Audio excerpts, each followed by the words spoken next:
Hello viewers, আসসালামু আলাইকুম।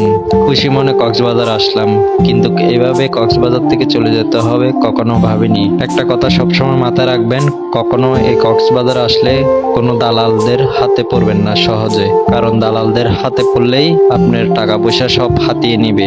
যেমন আমি দালালের হাতে শিকার হয়েছি, তাই বলতেছি।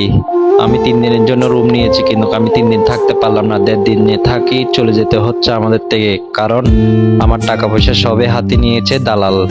একটা কথা মনে রাখবেন, এই ডলফিন মোড়ে আসলে যে টমটম গুলা দেখতেছেন আপনারা, এই টমটম বিহারির হাতে সহজেই পড়বেন না। এই টমটম বিহারির সাহায্য যদি আপনি নেন, তাহলে আপনার টাকা সবকিছু হাতিয়ে নিবে এই টমটম বিহারিরা। আমি এই টমটম বিহারিকে বলেছিলাম যে আমাকে একটা ভালো কম দামি রুমে নিয়ে যাওয়ার জন্য, আমাকে নিয়ে গিয়ে এভাবে হাতিয়ে দিবে আমি কখনো ভাবতে পারিনি। যাক, এই কথাগুলো আপনাদেরকে কেন বললাম, শুধু আপনারা যাতে এরকম আমার মতন পরিস্থিতির শিকার না হন। সবাই ভালো থাকবেন।